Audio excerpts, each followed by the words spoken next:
Sabi dito sa Revelation 3 verse 7 hanggang, basahin natin yung buo, 7 hanggang 12.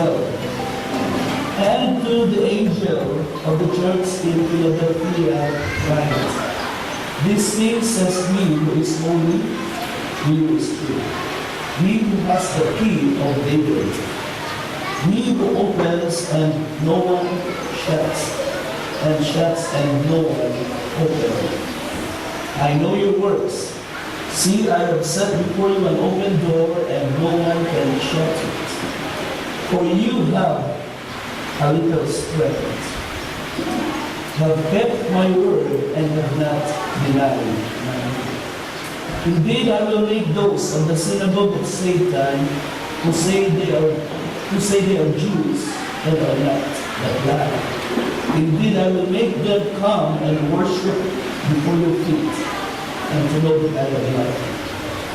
Because you have kept my command to persevere, I also will keep you from the hour of trial, which shall come upon the whole world, to test those who dwell in the earth.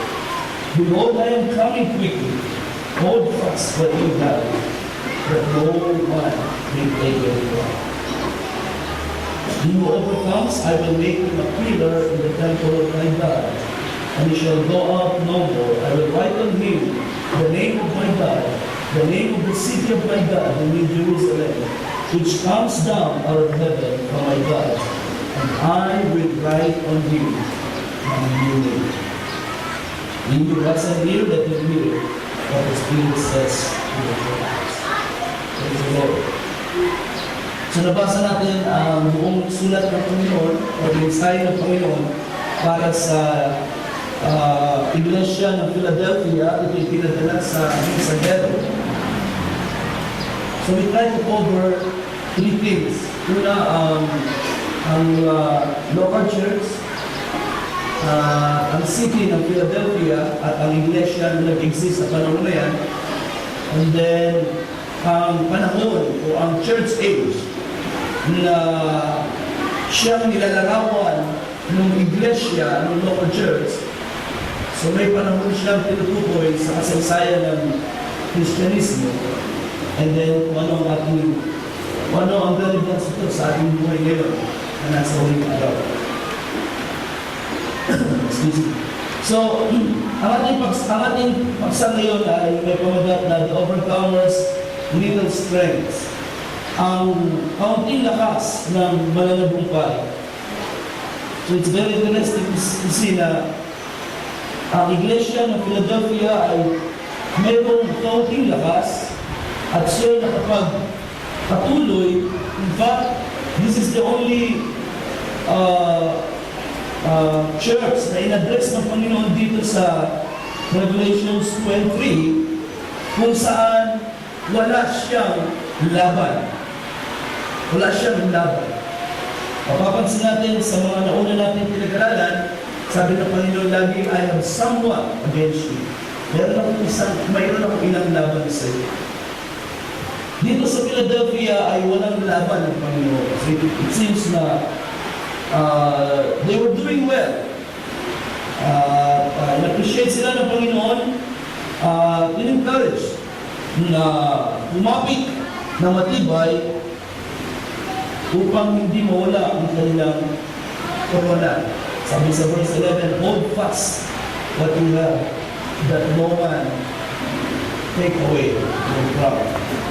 Na walang kumuha ng iyong korona. So every believer that overcomes will have a crown. Alam natin, kung sinabi crown, it means ito ay reward, ito ay nagsisimbolo ng pagpaparangal at pagkilala sa kanyang tagumpay. Hindi tayo nag-aaral ng pagtatagumpay upang ipakita sa mga tao na ang kaligtasan ay nasa gawa ng tao. Kundi ito ay pag-aaral upang turuan, i-challenge ang mga ligtas na maging masikap sa pananampalataya, na maging masigla, na maging na maranasan nila ang dumaig sa mga gawa ng kaaway katulad ng ating Panginoon. Dahil ang lagi natin sinasabi, we are not fighting for victory. We are fighting from victory. From the victory of Jesus Christ. Okay? So, hindi ito about salvation, but this is about becoming like Christ. This is about giving honor to God, giving glory to God, and being a partaker of God's glory sa mga panahon darating sa pamamagitan ng ating mga pamumuhay bilang mga mananampalataya. Ating nakikita na walang Kristiyano na masasama sa rapture ng hindi overcome.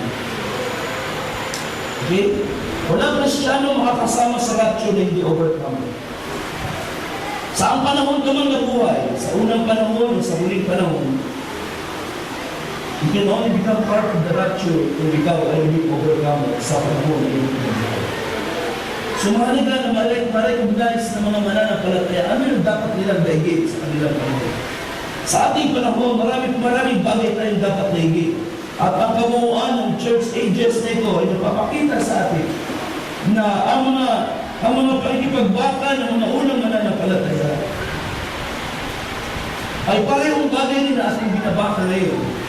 Meron tayong binabaka ngayon na maaaring hindi nila naranasan. Pero yung mga naranasan nila ay mararanasan natin. Excuse me. That's why ang greatest battle na magaganap sa buhay ng mga Kristiyano ay sa huling araw. Ang pinakamabigat na labanan, ang pinakamalakas na mga gawa ng kaaway ay sa huling panahon. Magmamanifest sapagkat lahat ng mga pamamaraan ng Diablo para ibagsak ang isang anak ng Diyos ay ibubuhos niya sa huling araw. Gagawin niya ito ng sama-sama sa huling araw. In fact, kahit tayo wala ngayon sa panahon ng persecution, libo-libong mga Kristiyano na namamatay dahil kay Kristo. Sabi na isang nabasa ng gabi, every year, sa huling mga ilang taon, for the past few years, at least 90,000 na mga tao o namamatay o pinapatay because of their belief in Christ. Okay? Kaya nga may mga tao nagsasabi na ito ay panahon ng persecution because it's happening. Of course, kumpara sa kung ipoproportion natin sa population ngayon at sa panahon ng Dark Ages, napakalitan. Pero 90,000 is still a big number. So, ito yung nangyayari sa ating panahon. At hindi lang yan ang labanan, mga kapatid. Nakita natin ang mga false doctrines, mga false apostles, false Christians, mga false authority na inihaharap ng kaaway sa iglesia. And many churches are losing the battle sapagkat hindi nila na-recognize ang gawa ng kaaway sa kanilang kalagitnaan, sa kanilang my friend na bride, tayo na nagsasabi believers sa mensahe sa ulit panahon ay na-recognize natin ito tuti and we are fighting the good fight. Amen? Sabi ni Paul, fight the good fight of faith. And then sa umagang ito, starting last Sunday, ang ating focus ay nasa individual, nasa labanan ng mananampalataya sa kanyang sarili. At sa bahaging ito ay makikita natin ngayon ang isa pang labanan sa ating sarili at ito ay may kinalaman sa kaunting lakas na nasa atin na binanggit ng Panginoon dito sa Philadelphia. Now, before we go to that part, gusto ko makilala natin ang Philadelphia at ang iglesia sa lugar niya. Walang masyadong record sa Bible about this place. But we know na ito'y part ng Asia Minor at sa secular records, ang Philadelphia It's not a major city. This is the only one in the 7 churches na hindi major city. Pero may mga bagay na interesting sa lugar na ito. According to ancient records, ang Philadelphia is like a missionary church. Bagamat hindi siya major city, siya ay parang promoter ng goodwill doon sa province ng Asia Minor. At sa mga karating na bayan, siya yung nagpupursue ng unity doon sa mga city-states niya. Alam natin na mahalaga sa panahon na yun ang tulungan ng mga city-states because of wars. Okay, so sa region na yan, siya ay katulad ng sa missionary city. At yan na mayroong kinalaman sa history ng church. Prone siya sa earthquakes, kung sa iyo nakaramdam ng mga leader na araw-araw. Sa parting Batangas, Cavite ay medyo malakas ang leader. Very prone ang Philadelphia sa mga earthquakes. At yan ang dahilan kung bakit ang mga temple sa kanilang lugar ay nangangailangan ng mga matitibay ng mga pillars. Sa part na ito, mamaya, Lord willing, ay makita natin na napakahalaga ng role ng pillar sa isang matibay na temple, sa matibay na structure. So sila ay nagbibigay ng malaking effort sa pagpapatibay ng mga haligi ng kanilang mga bahay, especially mga temples. So ang mga pillars naman ay mostly sa temples ang nilalagay. So ito yung ilang mga record patungkol sa lugar ng Philadelphia. Apparently, ang iglesia sa lugar na ito ay nakuha ang ganung character ng city, bagamat hindi kilala, o sabihin natin hindi siya prominent sa kalagitnaan ng mga churches, iba't ibang lugar, katulad ng Smyrna at iba pang major cities. Sila naman ay nasukuan ng Panginoon na faithful. At ang pag-appreciate ng Panginoon sa kanila sa verse 8 ay nagpapakita ng kalagayan, ng kanilang spiritual na kalagayan. They have a little strength, they have kept my word, sabi ng Panginoon, and they have not denied. So this was a faithful church. Maaaring dumaan sila sa pressures, persecution, but they have not denied their faith. It seems na sa lugar na ito, sa iglesia ng Philadelphia, walang nakapenetrate na false doctrines. Don't know, pero hindi in-address ng Panginoon sa lugar na ito. Walang naka-influence ng mga false, sabi natin, false anointed ones, false prophets and false Christ. At sila ay naging matatag sa pananampalataya. Maybe they were only a small group. Maliit lang ang grupo ng mga mananampalataya. And they have a little strength, and they have kept the word. They have kept the faith. Sabi pa ni Paul, I have kept the faith. I have fought the good fight. So Jesus is all praises for the Philadelphian church. Siya ay all praises. Wala siyang naman sa iglesia. That's very interesting, mga kapatid. Considering na hindi prominent ang iglesia na ito, ay na-appreciate ng Panginoon in this way ang mga mananampalataya. Now, ang Philadelphia na in-address dito ay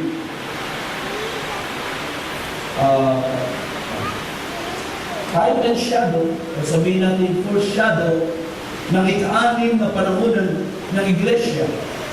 Ang ikalima, which is the time of Reformation, ay nagtapos in 1750. Kung natatandaan niyo yung dates na Biblia ko sa inyo. Ang Sardis ay nag-start 1520 at nagtapos ng 1750. Ang Philadelphia ay nag-start ng 1750, so around that year, the time, at ito ay nagtapos ng 1900s o 1906. Sa dating ni Clarence Larkin, which is, who was dispensationalist. Di namin iba-daba ng mga references ni Larkins. Philadelphia ay nagtapos 1900. Pero nung ito'y pinangaral ng prophet, ang kanyang dynamic na ending ng Philadelphia ay 1906. So it's not a very big difference. Anyway, naniniwala ko na ang start and end ng church ages ay parang may overlap. May overlapping yan. The main idea is ang history ng church from beginning to end ay binubuo ng 7 mga panahon kung saan mayroong mga particular events na naganap na ipinakita kay John before they happened, bago nangyari. And that's why we are, para tayong nagbabasa para tayong nanonood ng pelikula na nagpapakita sa atin ng mga bagay na mangyayari, pero habang pinapanood natin, tapos na nangyari. Ganun ang sitwasyon natin ngayon. Binabasa natin ang book ni John, dahil sa panahon ni John, ang mga events na ito ay mangyayari pa lang, pero habang binabasa natin sa panahon natin, tapos na nangyari. So, that's the situation. So, ang church age ng Philadelphia ay tapos na. Kay John ay magaganap pa lang, sa atin ay tapos na, at ang significance ng age na ito ay dalawa. Una, ito ang panahon ng missionary work sa buong mundo. This was the time na ang gospel ay nakapenetrate sa mga sulot-sulot ng mga kontinente. Tulad ng Asia, Greenland, China ay na-penetrate during this time. Ang interior ng Africa, ang interior ng subcontinent na India, sa Australia at marami pang lugar. Ang Pilipinas lang natin ay napasok ng Kristyanismo sa panahon pa ni Martin Luther, kailan na tayo napasok? 1541. Nandumating si Magellan dito, di ba? At ang Reformation ay nag-start sa Europe 1570. So it's not very far. Pero ang nakarating sa atin ay ang Roman Catholic Church. Ang Roman Catholic belief, hindi ang Reformation. So hindi natin ito masasabing pasimula talaga ng gospel because tayo ay dinadala sa ibang paraan ng idol worship. Nakarating ang gospel sa Pilipinas, ang Protestant gospel na pinangalan ng mga Protestants ay later years na. I think 18th century na nandito yung simulang papasok sa atin. Even then, hindi madali dahil tayo ay na-control ng Spain at ang Roman Catholic system ay naka-envelope sa majority ng mga Pilipino during the time. At tayo ay naging ignorante sa salita ng Diyos. In fact, ang Protestantism ay nakapenetrate lang sa atin sa panahon na ilang Jose Rizal.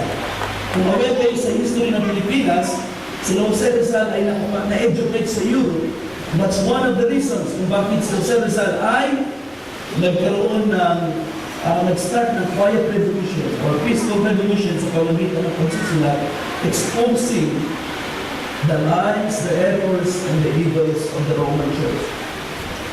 That's our history. So very late na nakarating sa atin ng Reformation. In fact, ito ay panahon na ng Philadelphian Church Age na makapasok sa atin ng gospel. So, during this time ay nag-spread ang missionary work sa buong mundo. Ito ang panahon ng mga mission works. At ilan sa mga tao sa history na ito, sa part na ito ng history ng church, I don't know kung familiar kayo sa mga pangalan na ito, but I will tell you, I will give you the names. Una si William Carey. William Carey, from 1761 to 1834, tinawag siyang Father of Protestant Missions at siya ay nag-mission sa India. David Livingstone, from 1813 hanggang 1873, tinawag siya Missionary Explorer of Africa. At siya ang nakapasok sa interior ng Africa.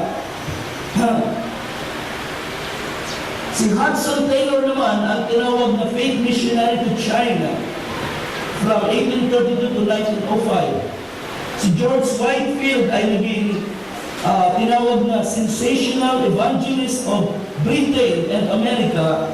Sa bagaman siya ay nakafocus sa Amerika at sa UK, siya ay isa sa very dynamic na preacher during the time.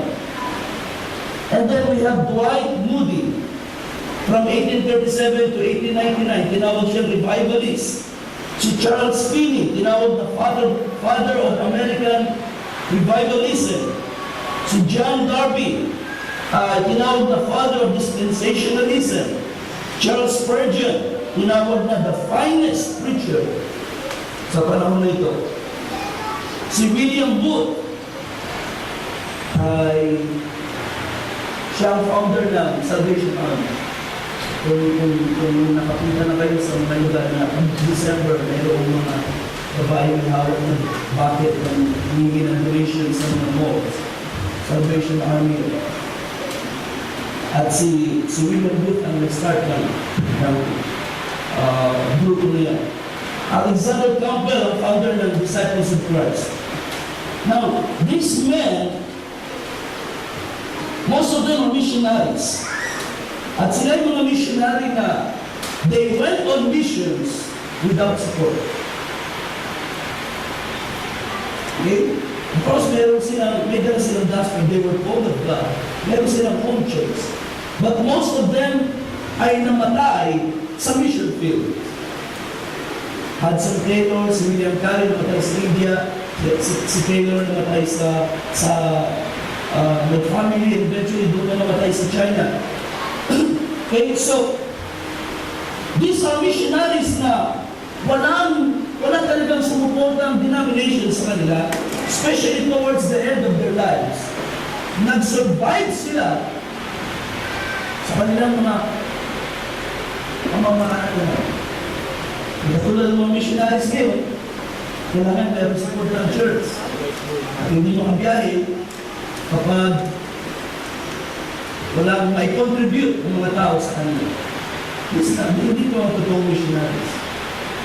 Ang mga totoong missionary ay mayroong malinaw na pagkatawag galing sa Diyos. And they go kahit walang tao magsuporta sa kanila.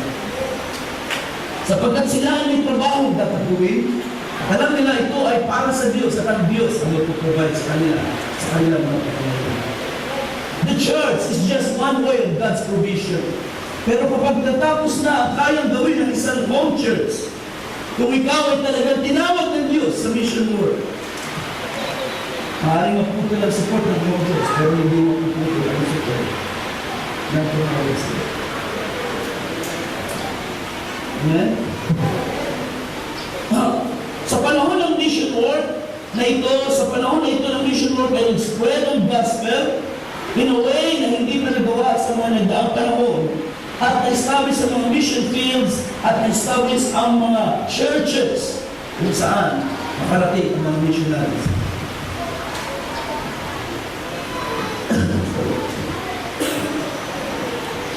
Ang pangalawang bagay na naganap sa panahon ng Philadelphia ay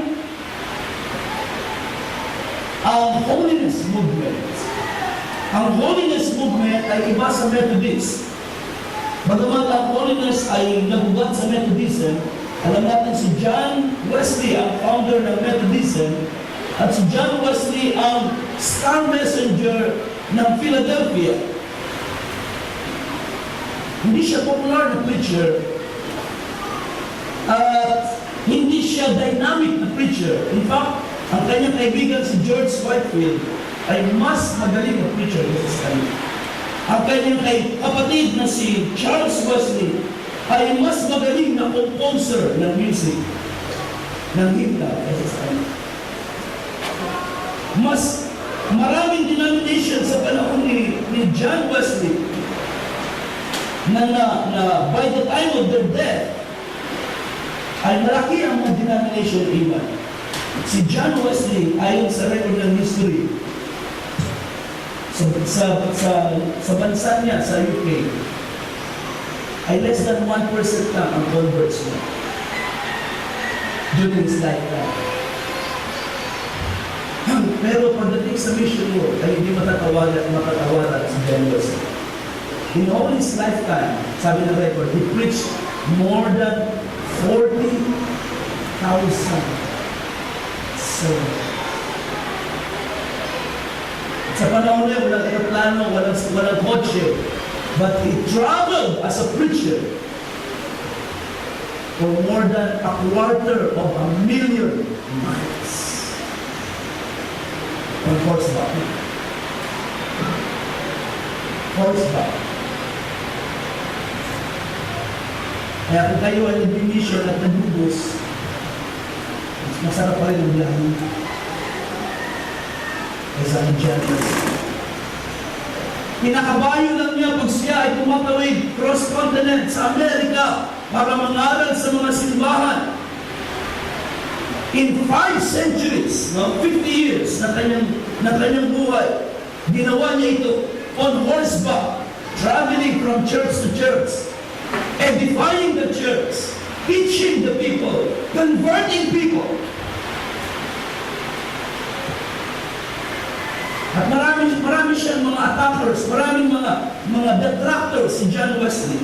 But towards the end of his life, maraming nakapagpapit sa kanyang consistency sa paglilingkod sa kanya. Hindi siya naging successful na family man, pero naging successful siya sa gawa ng Diyos sa buhay. Ang holiness movement ay nag-start after the Methodism. Wala na si John Wesley, pero ang holiness movement ay isang revivalism sa Amerika at sa Great Britain upang i-promote ang sanctification. Na ipinangaral ni John Wesley, sa kanyang lifetime, ipinangaral niya na ang first work of grace ay ang justification, ang second work of grace ay sanctification. At ang sanctification nito ay binigyan ng emphasis ni John Wesley, ni-revive ng holiness movement, at sa panahon ng holiness movement, dito na develop ang mga camp meetings. Dito na create ang mga revival conferences. Dito, first time na nararanasan ng mga simbahan sa mga camp meetings, yung parehong karanasan natin ng pagkilos ng Spirit of Diyos. Prior to this time, ang mga gatherings, alam mo natin, yung naman natin sa mga church, yung solemn, yung mga tao ay lumuluwi. Habang nagsasalita ang minister, ang mga tao ay taimtim lang. Pero sa panahon ng holiness movement, hindi nila naranasan na ang pagsamba pala ay hindi dapat maging patay na pagsamba. Kundi buhay na pag-respond sa mga salita. Kaya kung kayo ay patay pa rin sumamba ngayon, guli-guli na kayo sa panahon ko. Kapag iiwanan na kayo, kung kayo ay patay pa rin magsamba. Sapagkat kung tutusin, ang mensahe sa uling panahon ay mas mataas na level ng karanasan kaysa sa holiness movement. At sa holiness movement palang naranasan na nila ang buhay na paglilingkod sa Diyos. Kaya dapat mas buhay ang paglilingkod ng mga anak ng Diyos ngayon. Amen. Alright? So, ito ang panahon ng Philadelphia. Ang holiness movement ay isang paggawa ng Diyos upang i-impart ang sanctification sa buhay ng mga tao. Sa panahon na ito ay nagsisimula na ang liberal liberalism sa Kristyanismo, sa panahon na ito ay naging popular ang Darwinism. Sa panahon na ito, nagsimula ito ang evolution. Sa panahon na ito, nagsimula makapasok ang mga worldly ideas sa loob ng Diyos. And that is why, in-stir up ng Panginoon ng mga preachers, katulad ng Charles Field, upang i-promote ang holiness sa mga sila. Sa panahon natin ngayon, nakikita natin na maraming mga tao pa rin ay hindi nakikita ang holiness. They think of holiness na parang isang concept lamang, isang idea na ating pinaniniwalaan na sa puso lang ito nangyayari. But holiness involves the entire life. Mind, heart, pati ang ating katawan.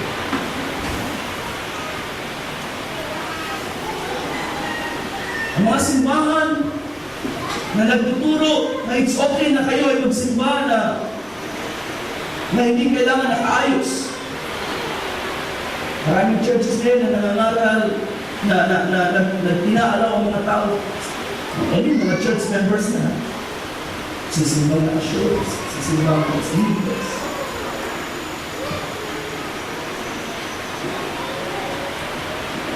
These churches hindi na naintindihan ng sanctification.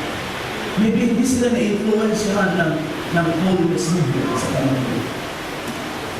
Maraming liberal churches sa atin. Kahit sa end-time message, marami na rin mga simbahan ng unti-unti nagiging liberal.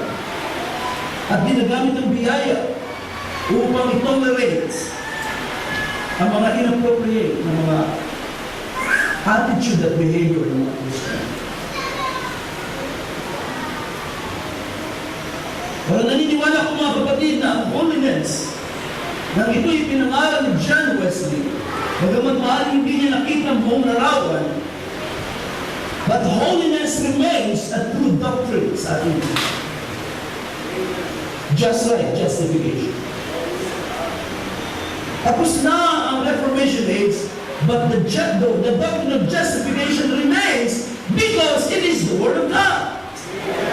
Wala na si John Wesley, but holiness remains because it is God's Word. Ito ay stepping stone natin to a higher level of Christian life. Hindi ito pwedeng iwanan na dahil tapos na ang panahon ni John Wesley, we move up. And then sa pag-move up natin, itinabi natin at itinapo natin ang mga aral ng Diyos sa naunang panahon. That's not the right way of moving up. Moving up is bringing the Word of God with you into a higher state.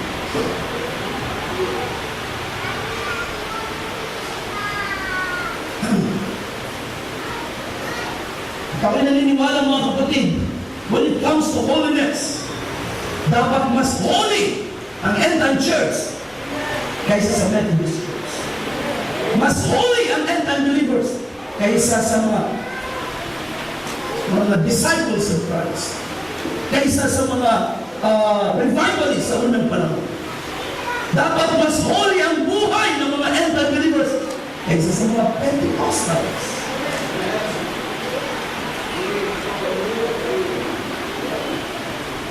Diba?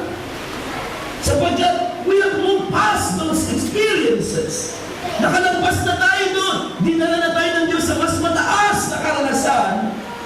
Hindi natin iniwan ang salita ng Diyos. Dinala natin ang ating mga natutunan na salita ng Diyos. Ang iniwan natin ay yung mga nasubukan natin ngayon na hindi pala biblical na aral, pero yung mga biblical na aral, dala-dala natin yan dahil binubuo ng Diyos sa ating buhay ang kanyang salita. Binubuo, di ba? Nakakita na ba kayo ng larawan? Nakakita ba kayo ng larawan ng bride? Na ang kanyang damit. Pero sa ating panahon ngayon, makikita niyo naman, pag sinabi natin wedding gown, depende niya kung sino gusto magsuot. Depende yan sa idea ng bride. Kaya minsan mga wedding gown, Parang puti na lang na sinabit sa balikat ng babae. Wala ka nang may tago. Ang lining ng dibdib ay halos mahulog na. Ang likod ay halos wala ng damit. Pati yung gown dapat mahaba ay halos umatras na dito. And they call it wedding gown. Pero ang wedding gown ng bride ay ang salita ng Diyos. Ang wedding gown natin sa pagharap kay Kristo ay ang salita ng Diyos na ating ipinamumuhay. Sapagkat pagharap kay Kristo, wala kang ibibihis na anumang sarili mong katuwiran, kundi ang katuwiran lamang niya. Any idea na sarili mo lang, hindi mo kaya iharap kay Kristo, hindi tatanggapin ng Panginoon. Ang tatanggapin ng Panginoon sa kanyang harapan ay yung katwiran na ibinigay niya sa atin. Amen? That's why we have the story of Esther. Sa book of Esther, hindi na na-mention kahit isang beses ang word na God. Hindi na-mention kahit isang beses ang Lord. Hindi na-mention kahit isang beses ang Panginoon. And yet the life of Esther is a very wonderful picture of the church. Maraming mga babae na gusto mapili ng haring Ahasuerus. They wanted to become the bride, the queen. At sila ay binigyan ng pagkakataon na ayusin ang kanilang sarili upang i-present sa harap ng hari. And on the day na sila haharap, binigyan sila ng kalayaan. Sige, ibihis nyo lahat ng gusto nyo. Dalhin nyo lahat ng gusto nyo dalhin para magmukha kayong maganda sa harap. Pero si Esther ay matalino. Anong ginawa ni Esther? Nag-inquire siya sa katiwala ng hari. At ang sabi ng Bible, walang dinala si Esther, maliban na lang kung ano ang isinadjust noong katiwala ng hari. Si Haggai. At si Haggai, nakita niya ang wisdom ni Esther at nagbigay si Haggai ng idea kung ano ang maganda sa hari. At pagharap ni Esther sa hari, wala siyang dalang sarili. Wala siyang dalang sariling ganda. Ang dala niya ay yung maganda sa maraming hari. Kaya siya ang naging reyna. At siya ang naawa ng bride sa ating panahon, mga kapatid. Ang haharap kay Kristo sa rapture ay isang bride na na-give up ng lahat ng kanyang mga privileges, ang lahat ng kanyang mga choices, kapalit ng kalooban ng Diyos sa kanyang buhay. Yan ang bride na haharap kay Kristo. Yan ang church na gusto ng Panginoon dahil sa kanyang hari. That's why holiness remains an important doctrine.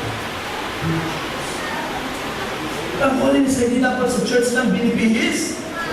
Kahit saan kayo magpunta. Kung ano yung appropriate sa harap ng Panginoon, sa loob ng gawain, yun ang dapat natin maging way of life sa lahat ng lugar. Whether you're in the beach or whether ikaw ay nasa kasalan, kahit pa ang believer ay kakasal, you dress Christian. Amen? Kahit pa yan, ang may birthday ay hindi Kristiyano, you act like a Christian. Ibihis mo ang kabanalan ng Panginoon so that you stand out of the crowd and they will see the beauty of God in your life.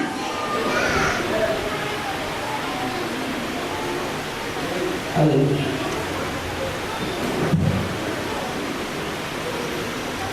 Anyway,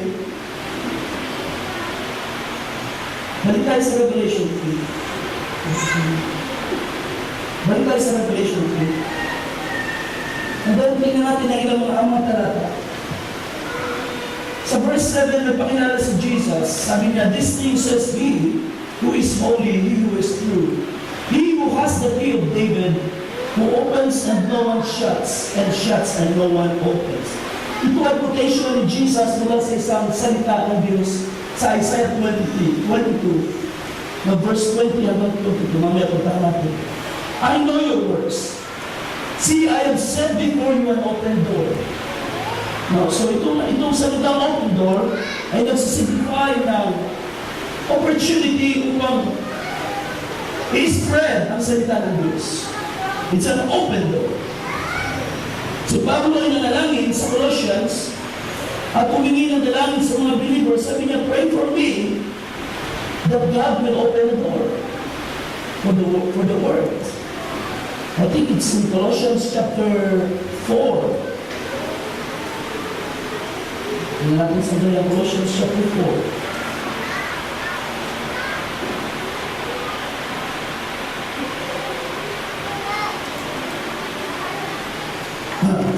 Chapter 4, verse 3. Continue, verse 2. Continue earnestly in prayer, being vigilant in it with thanksgiving. Meanwhile, pray also for us that God would open to us a door for the word, to speak the mystery of Christ, for which I am also chosen, that I may make it manifest as I ought to speak. So Paul was asking for prayer na magbukas, na mabuksan ang mga pintuan para sa salita. Paul wanted to fulfill his calling as a missionary, as an apostle. And so he was asking God, Lord, tinawag mo ko, then open the door for you. I will speak as I ought to speak, but you will open the door. And this is true, mga kapatid. Kahit tayo tinawag para mangaral, o kahit gusto natin mangaral, unless God opens the door, then wala tayong maabot ng mga tao. And when God opens the door, no one can shut it. Yun ang ibig sabihin ng Panginoon dito. I have opened the door for you, and no one can shut it. Bakit? Sapagkat ang nagbukas ay ang Panginoon. Nasa Kanya ang susi. Nasa Kanya ang full authority. Right? So ang Panginoon ang nagbukas, ibig sabihin, binibigyan kita ng opportunity. Go! Spread my word! So yan ang panahon ng Philadelphia. Panahon para dalhin ang gospel. This time not Roman system, but the gospel. The word of justification and the word of sanctification. Spread it to the world. At ito ang ginawa ng mga missionary sa panahon niya. Wala nakapigil sa kanila. Hindi sila napigilan ng kakulangan ng support. Hindi sila napigilan ng mga wars during this time. Thank God. Nagpapala nila ang kanilang trabaho. Wala nakapigil sa. Can you imagine si William Taylor nakapasok ng China? Nakapasok siya ng China, magpamilya doon at nakapag-establish ng mission work. How did this happen, mga kapatid? Samantala, alam natin kahit hanggang ngayon, ang mga Chinese ay sarado pagdating sa bagay nito. Pero, this is because when God opens the door, no one. Yun ang salita ng Panginoon sa ibinigay sa kanila. At sabi pa sa Revelation 3 ulit, you have a little strength and a great marriage. They have a little strength. Ang little strength na ito makikita natin sa buhay ni John Wesley. As a very simple man. At makikita natin ito sa buhay ng mga missionaries during this time na ginampanan faithfully ang mission work without the support or backup of their denominations.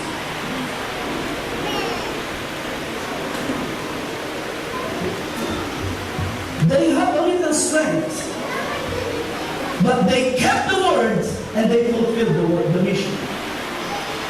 And I believe, mga kapatid, ito ay napakaganda.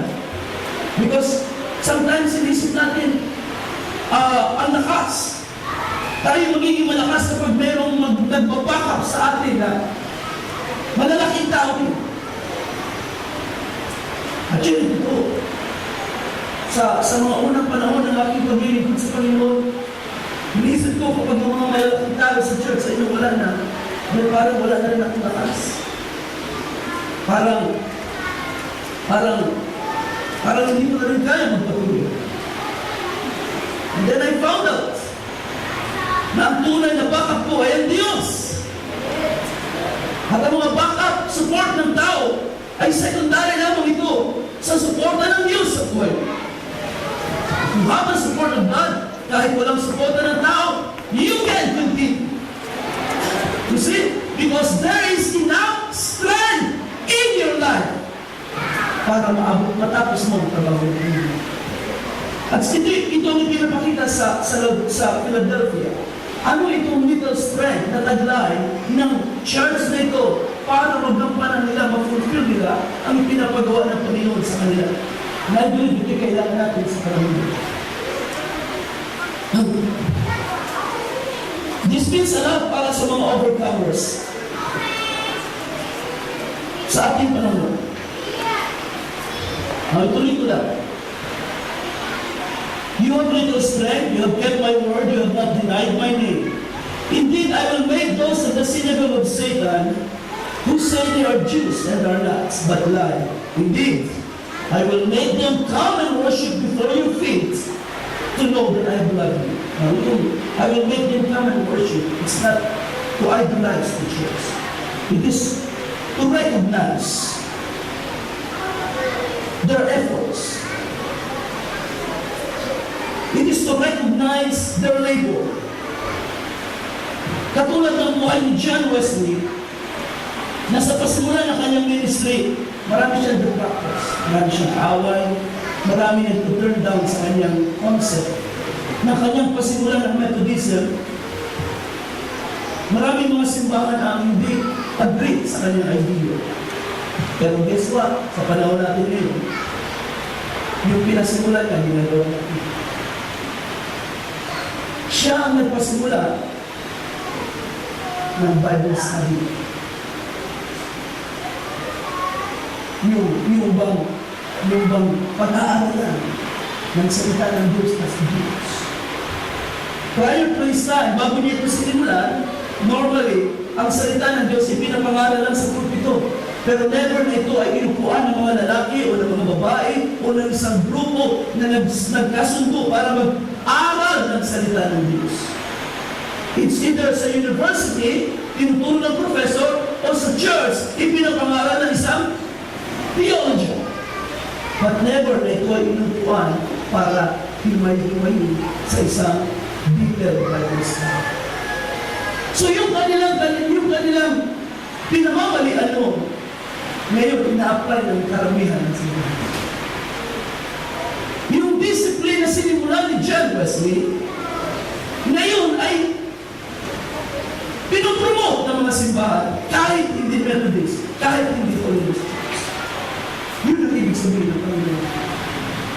I will make them of the synagogue of Satan. Now, itong mga synagogue of Satan, ito yung denominations during the time. Na later on, ma-recognize nila, tama pala ang ginawa ng Panginoon, ang nangyayari sa buhay ng missionary ng Panginoon si John Wesley at ang iba pang mga missionary sa Panginoon during that time. And so, sila na rin ngayon ang nag-advocate ng ganito mga activities. At ito ay napatunayan over time. At sabi ng Panginoon, I will let them know that I have loved them.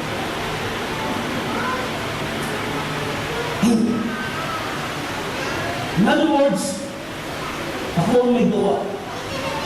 Whatever is happening in your life, ako ang may gawa. Ako walang makakapigil. No one can stop. Kung pupuntahan natin ang Isaiah 22, so walang yung dalhin ko sa Isaiah 22, at nakikita natin dito ang isang istorya. May isang lalaki na mayroong mataas na role sa kaharian ng Israel. Ang pangalan niya ay Shebna. Si Shebna ay isang katiwala sa palasyo. In fact, sa verse 15, ang tawag sa kanya ay, he is over the household of the king.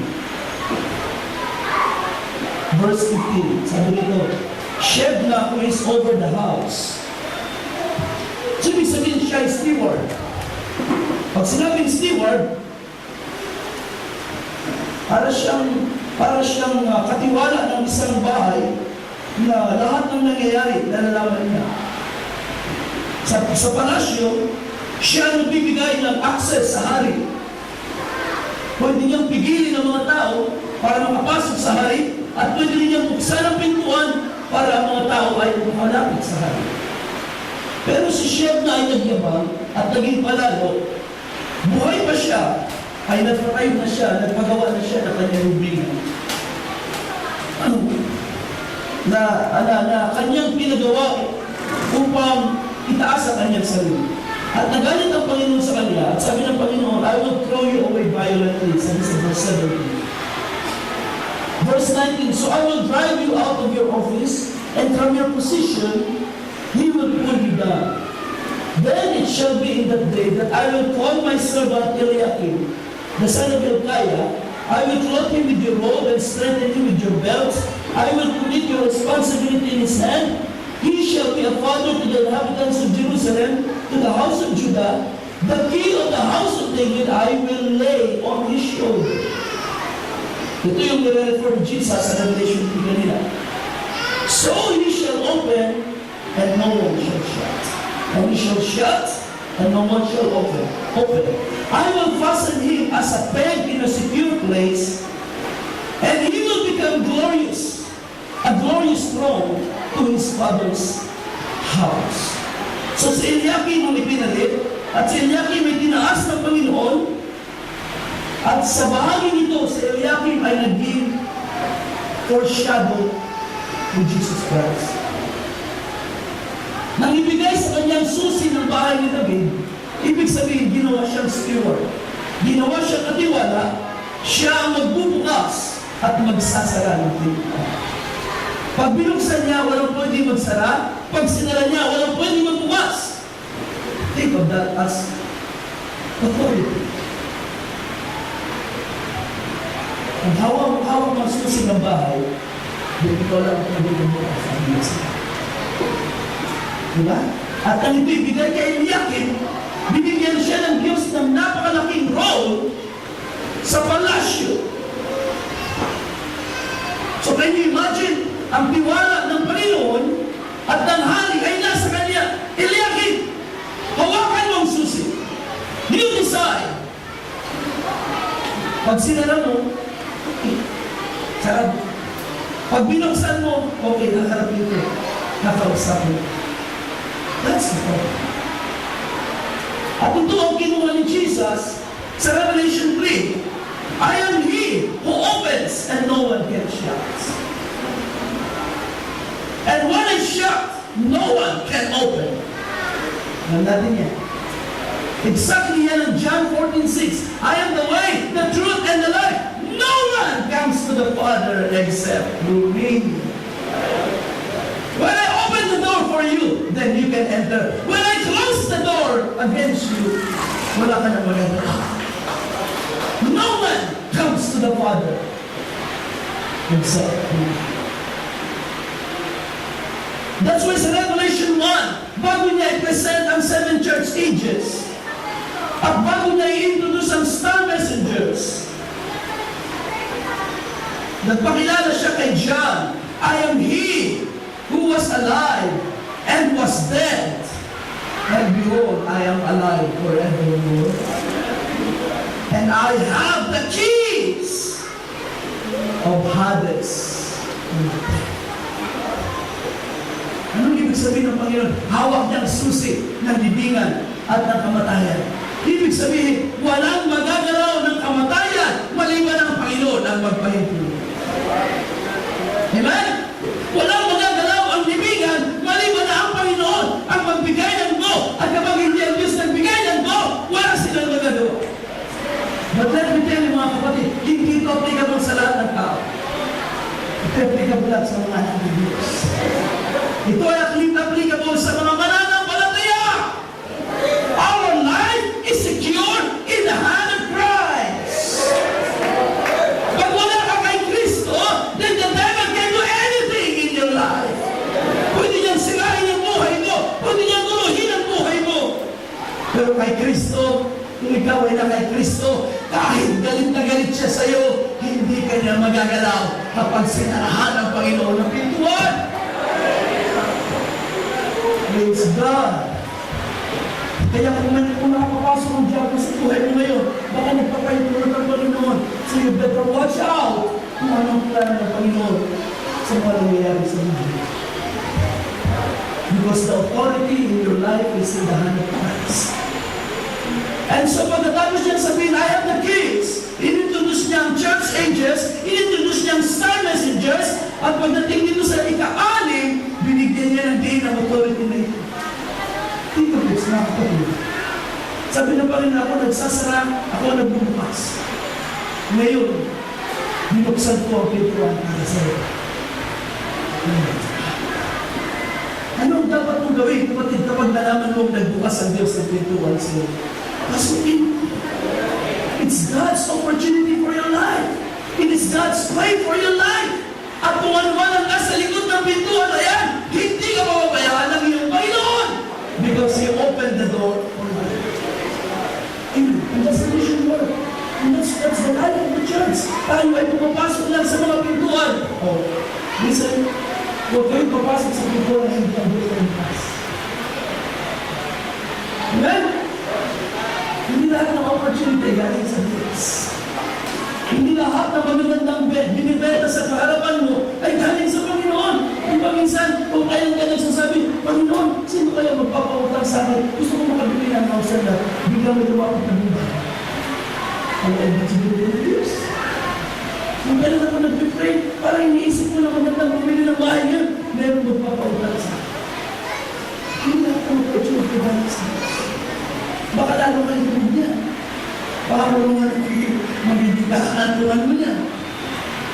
5-6 mo. You have to pray. You have to watch out. You have to seek God's will. Pumasok ka na sa pintuan kapag sigurado ang Diyos ay nagbukas para sa iyo. Ngayon, kapag sarado pa yan, huwag mong pilitin pasukin. Huwag mong gibain ang pintuan. Panginoon, ngayon na! Lord, sabi ng Panginoon, maghintay ka. Lord, ngayon na! Gusto mo na. Anong mangyayari nga ba rin? That's what happens. Lord, gusto mo na mag-asawa. Maghintay ka. Lord, ngayon na. Ikaw, magdagdag na ako. Ang pinilit ko yan, that's okay. But when God opens the door, and you know it's for God, move the right place. Move. Umilos ka. Kahit kaunti lang ang lakas mo, pagkatapos mo ang patuloy ng Panginoon. I will tell you, paano ito pag-lakas nito? Yung sinasabi, ang bibig. Let's go. Sabi sa Revelation 3, verse 10.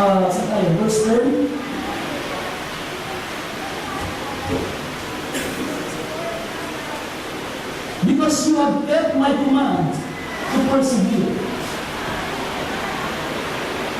I will also keep you from the hour of trouble. Now watch this. Because you have kept my command to persevere, I will also keep you. Ibig sabihin ng keep is to guard, to protect, to watch over, to observe. I will also keep you from the hour of trial, sabi niya, which will come upon the ruler to test those who do right. The hour of trial, ang pagsubok, ang panahon ng pagsubok ay isang bagay na mararanasan ng lahat ng naliliraman sa iyo. Lahat ng tao dadaan sa pagsubok. Because the trials will help manifest the fact. Lahat ng tao naninirahan sa lupa ay dadaan sa pagsubok. Pero kung iniingatan mo ang salita ng Panginoon, sabi na inaawit natin kanina, you will never be alone. Even if you feel alone, you are not alone. Bakit? Dahil yung Diyos na sinusunod mo ay nagbabantay sa buhay mo. Yung Diyos na sinusundan mo ay nag-iingat ng iyong buhay mo. He keeps you from the hour of trial. Listen, brothers and sisters, ang ating tagumpay ay dahil alam natin ang mga pamamaraan. Ang ating tagumpay ay dahil may Diyos na nag-iingat sa atin when the trial comes.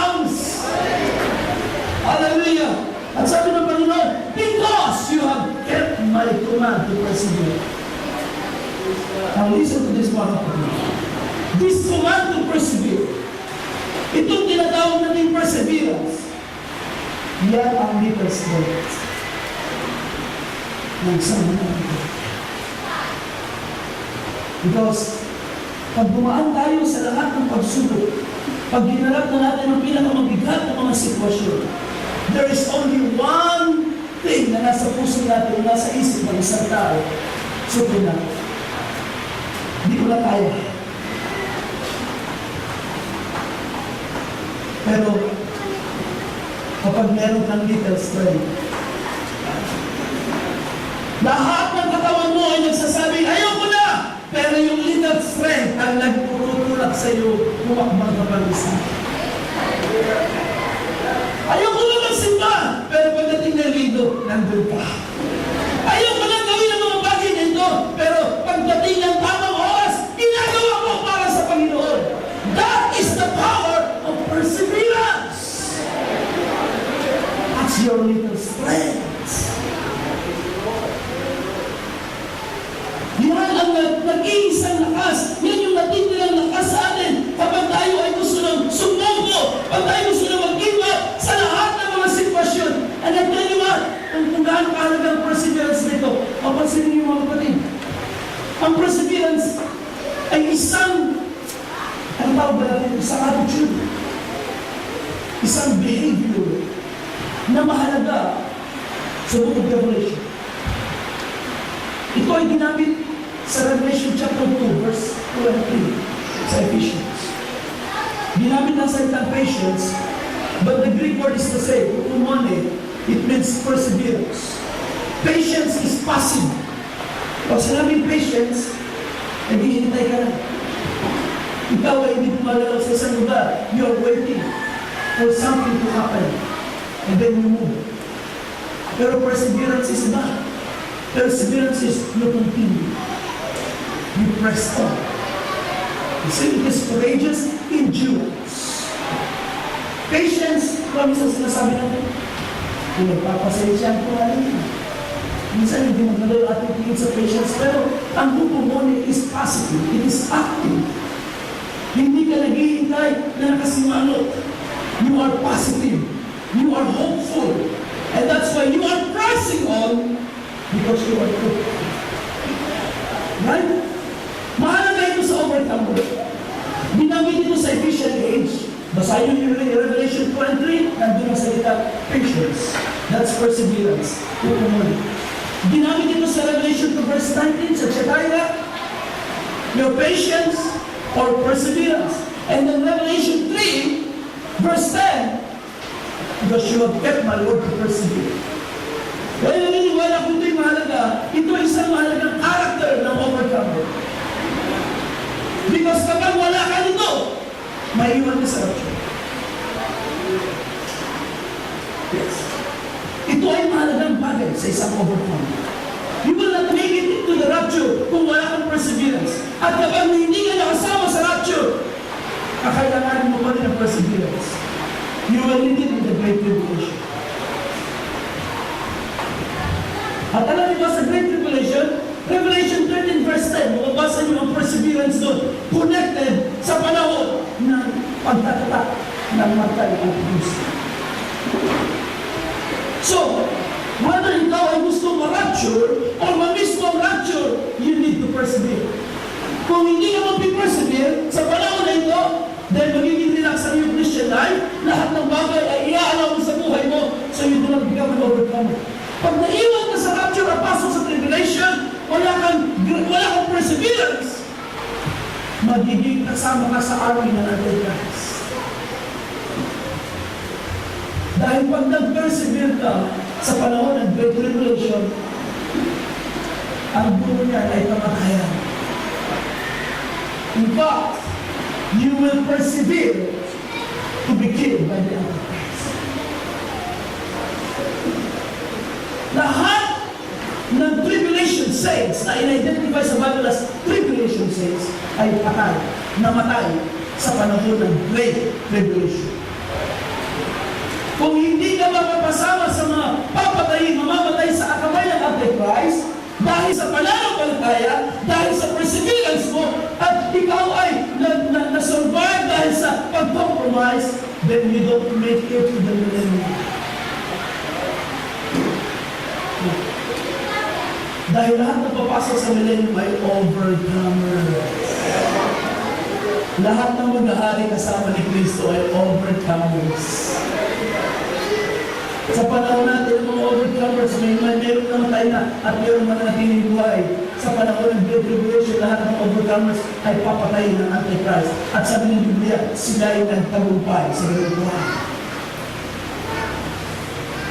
So, mas mahirap lang mag-persevere. Tama? Mas mainam lang ngayon pala tayo dapat magsikap. Hallelujah! That's why ito ay mahalagang attitude, behavior, character ng isang believer of Christ, ng isang bride ni Kristo, because this makes you an overcomer. Pansinin nyo ngayon ang Romans chapter, let's go to Romans chapter 8.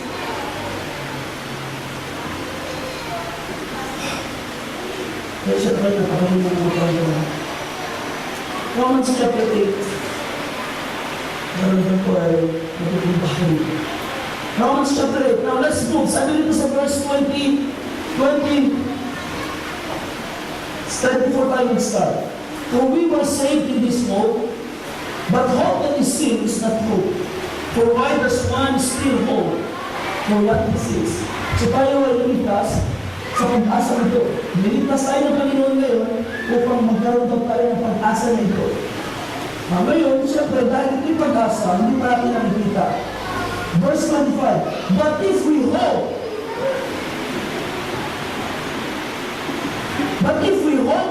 what we do not see. Okay? Anong sabi yun? We eagerly wait for it. With perseverance. Diba? Ano ba inaasahan natin? Na ako yung makasama sa pagkakas. Hindi pa natin yung makikita. So, dito, you wait with perseverance. Hindi passive. Ay, basta mahalin na ako, Christian na, kung nalalapture. No. You wait with perseverance. May pagsisikap, may aksyon, may paghahanda, may pag-observa, may pag-i-inventory na buhay. May pag-iinis, may pag-i-improve. Waiting with perseverance. Kasi yung walang perseverance ay hindi naghihintay. What's wrong? Dahil para mag-abot sa rapture, you have to wait with perseverance. Para mag-abot ka sa body change mo, you have to persevere. Dahil kung wala kang perseverance, nasa loob na lang ng church, you're just enjoying Sunday. You have other plans. Pero pagdating sa action, I know, may mga Christian na. Yes, pastor, wala naman nagsabi niya eh. Pero hindi naman talaga masyadong marami. Isang sintilo. Isaw ko tayo dito. Pero minsan, inisip natin ang mga instruction sa pagpanalangin, sa pagpilos. Kasi parang hindi naman talaga kasama sa gospel. Because these are, sabihin parang trivial things. Kahit ng babae, kaya yan, basta mahalaga, pagsimba ko sa church, pagsabi na kapala, pero pagsimba ko.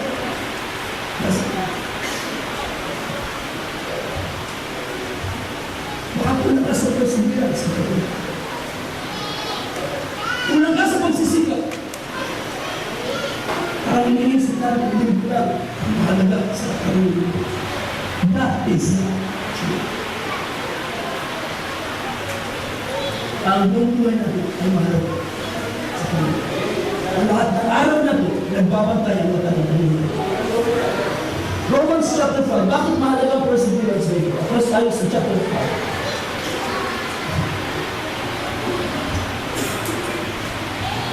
Sabi ito sa chapter 5, verse 3. And not only that, but we also glory in tribulation. Okay, the hour of trial. That is something to be joyful in the hour of trial. Sabi ni Paul, we glory in tribulation. Why? knowing that tribulation produces perseverance. Let me tell you, ang perseverance ay hindi involved sa tao. No. Hindi involved sa tao ang perseverance. Ang ating katawan ay ang paborito nito ay mag-relax. Ang paborito nito ay bahala na. Kung meron kang nararamdamang pagsisikap sa iyong katawan, it's not involved. It is a word of God in your life. It is a result of what you have come to understand sa plano ng Diyos sa buhay. That's why ang attitude sa tribulation ay iba-iba. Merong nalulungkot, merong nagsasaya.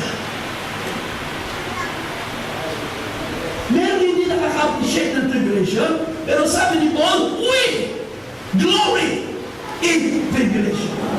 Bakit? Because tribulation produces perseverance. Hindi ito import, pero ito'y lilitaw sa iyo sa panahon ng tribulation. Paano magkakaroon ng perseverance sa katawan ko kung ang lahat ay okay? Kung magaan ang magsimba, kung magaan ang mag-witness sa mga tao, kung madali ang Christian life, paano magkakaroon ito ng perseverance? Masyadong relax. Pero pag may pressure, may obstacle, may opposition, may kaaway ka na sa pananampalataya mo, diyan din ako ang iyong perseverance. Pag sinabi na, pag sumama ka dyan sa mga tao yan, kalimutan mo na ako yung magulang mo. That's when perseverance is honest. And so bakit kailangan natin ng perseverance? Hindi na para sa pagkatagumpay. Sabi dito sa kasunod na verse, tribulation produces perseverance, and perseverance produces character.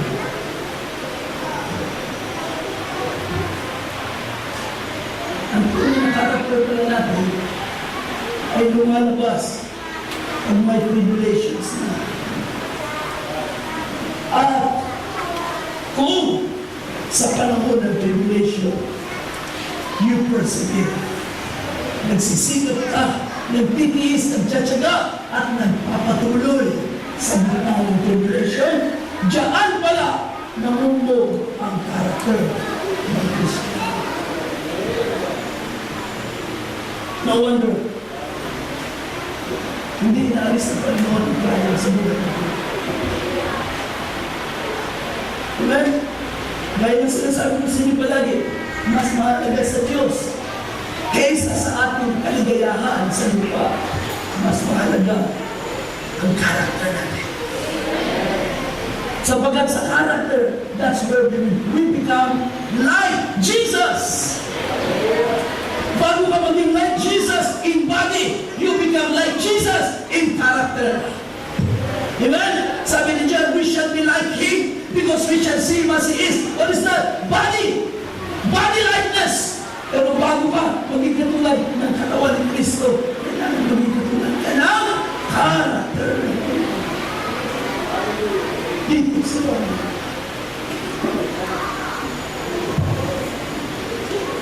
That's why mahalaga ang perseverance. To persevere is to continue courageously. May mga bagay na nakakatakot, may mga bagay na threats, may mga opposition, may discouragement, may warning. But there is a little strength inside na nagsasabi, I will continue. The senses, ang sabi ng senses mo, atras na! Pero sabi ng little strength, let's go. Amen? Sabi ng mata, sumuna!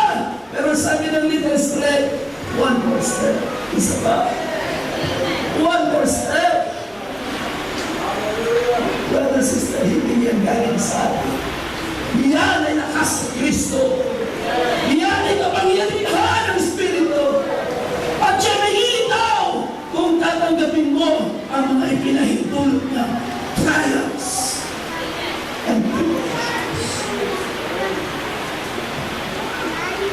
Tandaan din ito ang perseverance. Perseverance produces character.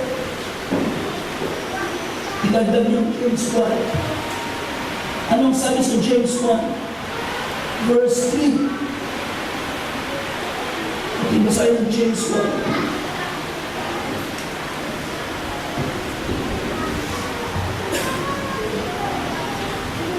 Sabi sa verse 1, my brethren, verse 2, count it all joy when we fall into various trials. Also the same message.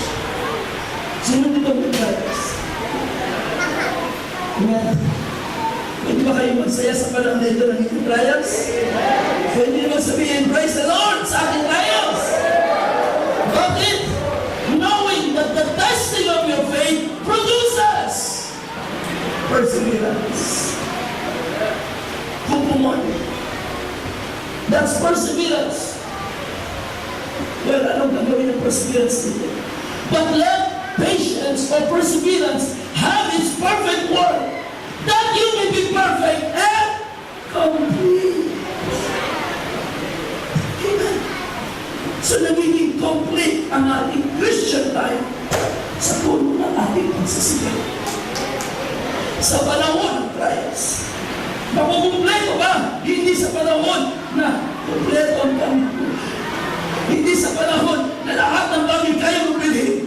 Hindi sa panahon na laging malakas ang iyong katawan.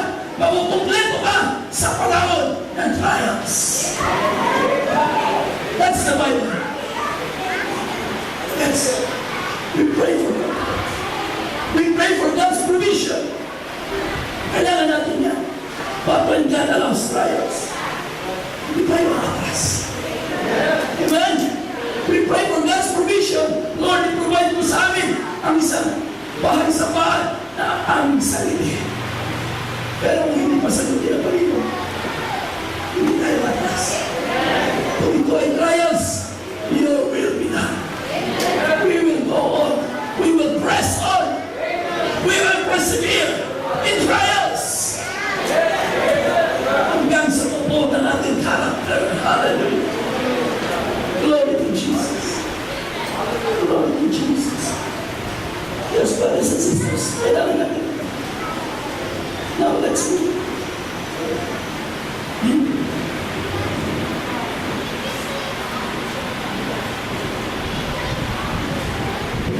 Balik tayo sa Revelation 2. Okay na lang. Dahil pag-ibig ko na lang kasi sabi nito sa Revelation 3, now the promise, anong promise? I will keep you in our trial. Now this is good. Sapagkat, alam natin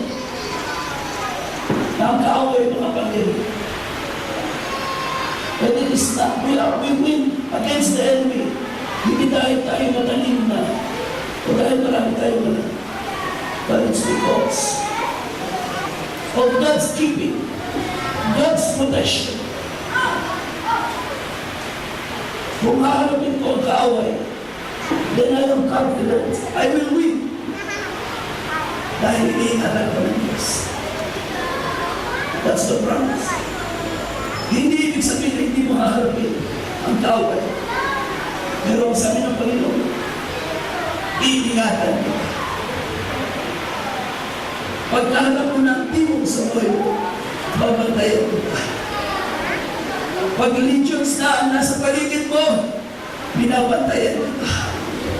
Because you kept my word to persevere. Amen? That's the promise. Then sabi sa verse 12, he who overcomes, I will make him a pillar in the temple of my God. Dalawang purpose ng pillar dito. Ang isa is for memorial sa mga panahon nito. Ang isang paraan para i-memorialize ang isang respected na person, naglalagay ng pillar sa isang magandang lugar. It's a temple.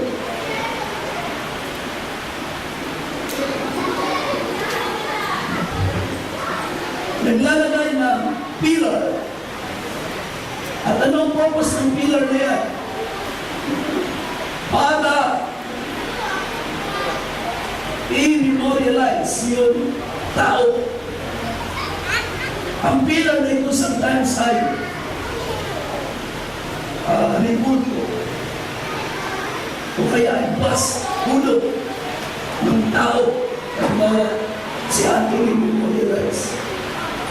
Uupitin yung kanyang ulo sa bato, tapos hindi display, ilalagay sa isang pillar. And then may pangalan doon kung sino siya at kung ano pa yan ito. Ito ang isang ibig sabihin, I will make him a pillar. Ilalagay ko siya sa isang secure na lugar sa bahay, sa templo ng aking Diyos. Ilalagay ko sa kanya ang pangalan ng Diyos. So, i-memorialize siya. The second purpose of the pillar is to support the temple. Ang mga templo sa panahon na yun ay iba kaysa sa mga bahay. Ang mga bahay ay galing sa putik, bato at putik na tinatapan-tapan, sinishape into a house. Ang templo ay iba. It is made of stone. At ang mga stone ay kinakat, sinishape, at usually, ang mga bato ay marble. So matigas. Ang mga temple ay hindi yari sa putik. Ang temple is made of stone.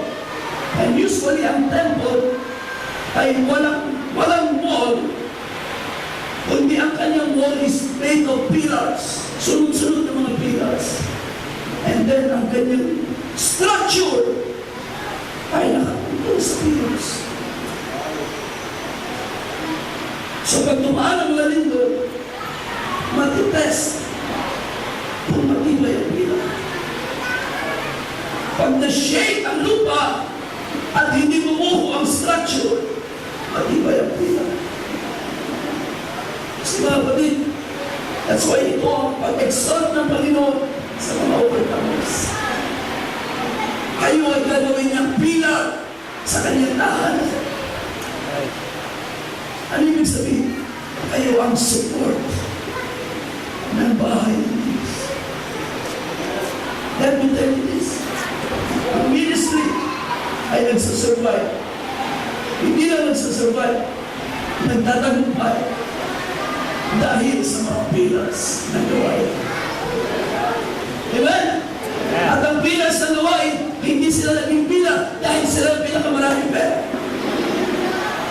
Hindi sila naging pillar dahil sila pinakamatalino. Sila ay naging pillar sa bahay ng Diyos dahil sila yung matiis. Sila yung masikap. Sila yung nagpe-persevere in time of triumphs. Iyan ang haligi ang bahay ng Diyos. Amen? Bahali ng Panginoon ang marami mong kayamanan. Kung kaunting problema, hindi mo.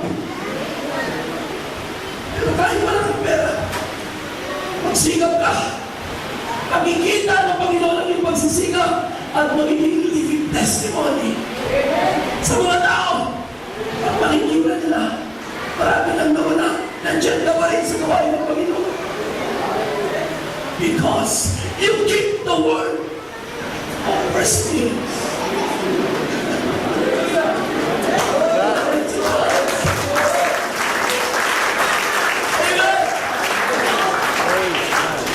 Marami ang mga masikap sa church. Mas malibay ang church. Hallelujah!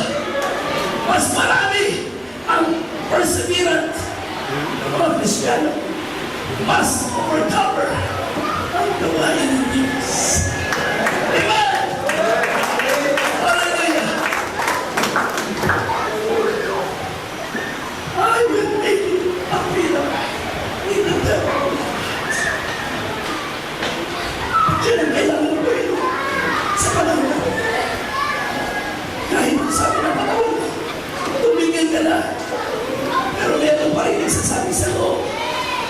pang-serve.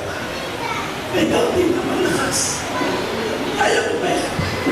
Tapos, kaya mga kapatid, bakit mo sinigil?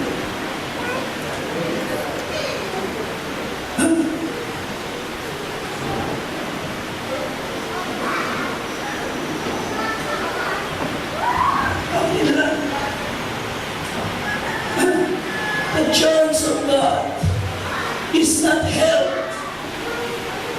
by smart men or rich members, or by gifted individuals. It is supported and held by strong pillars,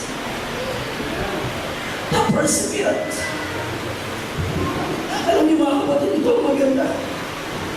When they build a temple,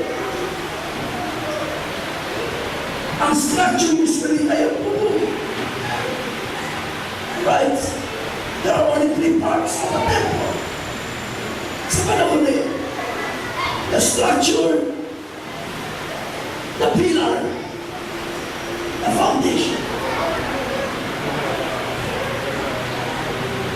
Lahat ng templo, itinatayo sa foundation ng bato. Pero ang connection ng foundation at ng structure ay ang pillar. Amen. Ang pillar ang nakatayo sa ibabaw ng foundation.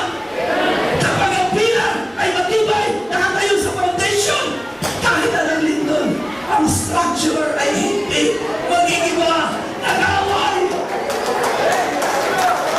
Amen. We only have one foundation, Christ, the Word.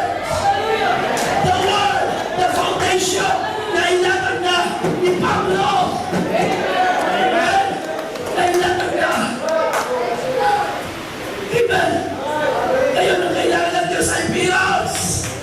Pillars na tatayo sa foundation na hindi lalayo sa salita, mananatili sa patubuhay. Then, God will have a strong hand. God will have a solid company. Pray.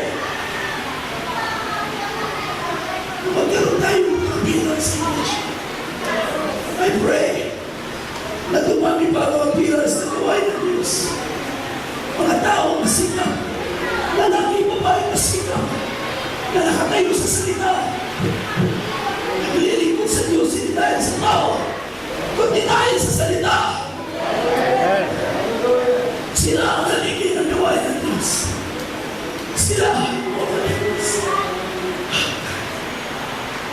Purihin. Palapakan natin ang Panginoon. Hallelujah! Hallelujah! Salamat sa kanya ang puri sa Panginoon. Purihin ang Diyos. Nagibayin mo tayo yung gawain, Panginoon.